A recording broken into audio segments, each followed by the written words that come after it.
In the deep and mysterious forests of Brazil, where the sun dances through the thick canopies and the rivers murmur ancient secrets, the people have long pondered the question that haunts all souls. What happens when we die?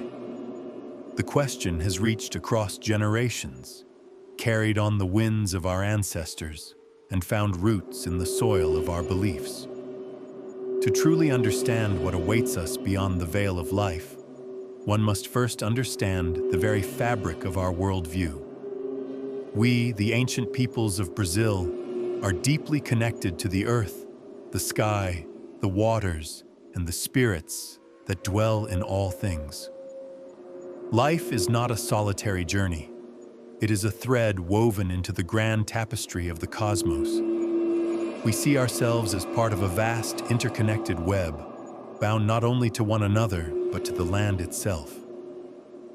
It is said that when we die, we do not vanish into nothingness, but rather transform and move on, journeying through realms beyond the mortal world. But where do we go, and what guides us on this path?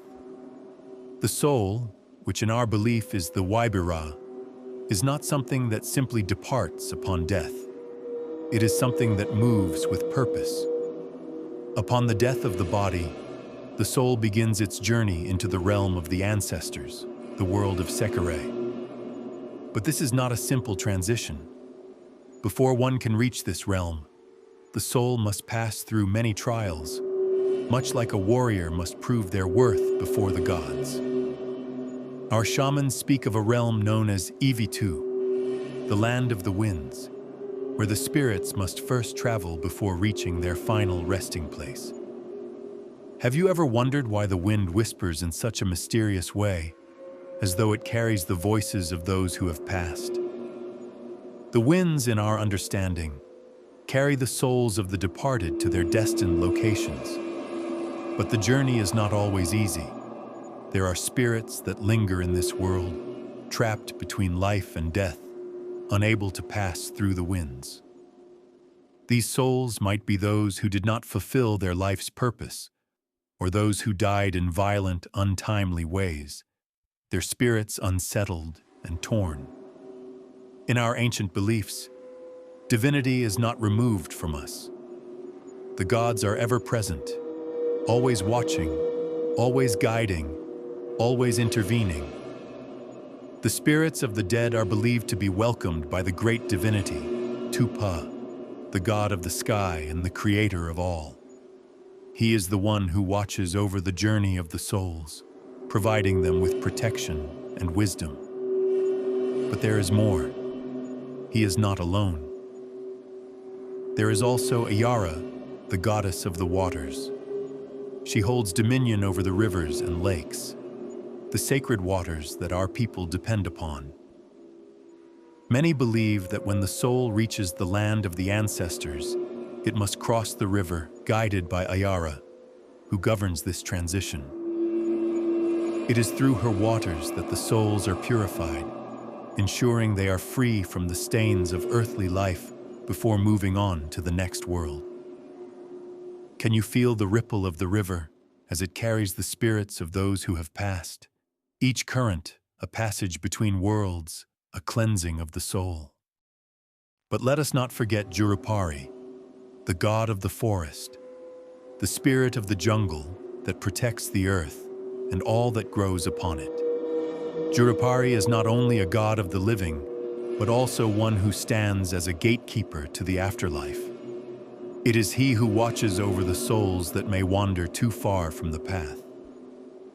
It is his hand that guides the lost spirits to the realm of the ancestors, ensuring they do not stray into the depths of darkness. In the afterlife, it is believed that the gods and spirits work together to guide the soul through a series of trials. These trials are symbolic of the journey the deceased led during their time on earth. If they lived with honor, humility, and respect for the spirits, they would be welcomed into the Ivitu, the land of the ancestors, where they would be united with their forebears in eternal peace. Yet, if they lived with greed or dishonor, Their souls may be forced to wander the forests or the rivers, cursed to roam for eternity. There are dark corners in our beliefs, places that are not easily spoken of, but nonetheless must be addressed. There is the practice of human sacrifice, a ritual carried out in reverence of the gods, to ensure the smooth passage of the soul into the afterlife.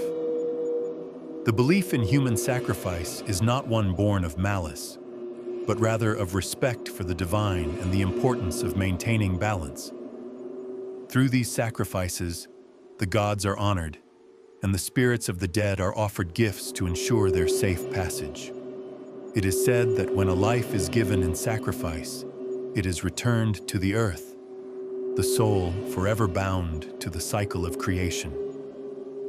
Some might ask, why must one life be given to ensure the passage of another? Is this not cruel?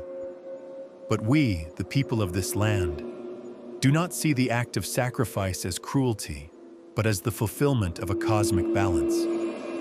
Just as the rain falls to nourish the earth, just as the fire consumes to create warmth, the sacrifice is a natural part of life.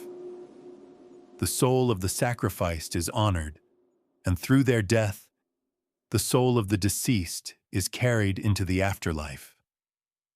In the grand design of the universe, nothing is wasted. Every life, every death, every sacrifice has its place. The body, the vessel of the soul, does not go unnoticed in our traditions. Once the soul has departed, the body is returned to the earth, where it becomes one with the land. It is said that the forest absorbs the remains of the body, allowing it to nourish the earth, the trees, the animals, and the plants.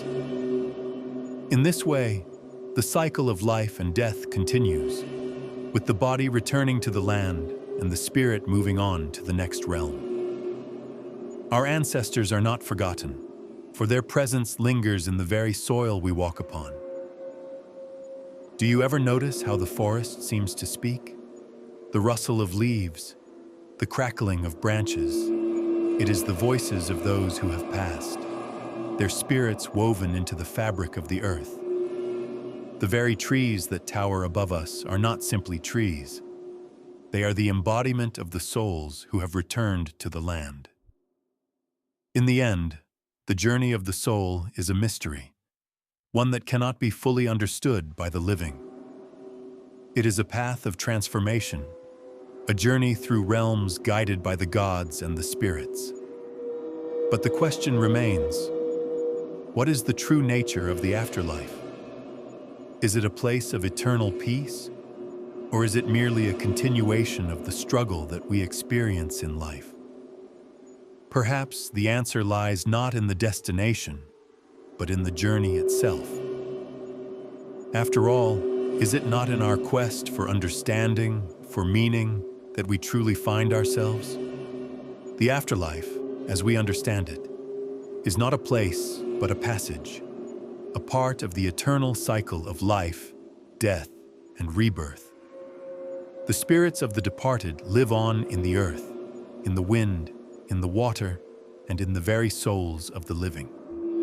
Perhaps in the end, we are not so different from those who have gone before us. Their voices, their wisdom, their spirits, all are with us, forever part of the great cosmic dance. In the end, the question of what happens when we die may not have a single answer. But perhaps it is not the answer that matters. What matters is how we live, how we honor the gods, the land, and each other. And when our time comes, may we walk with grace as the winds carry us to the next chapter in the eternal journey of the soul.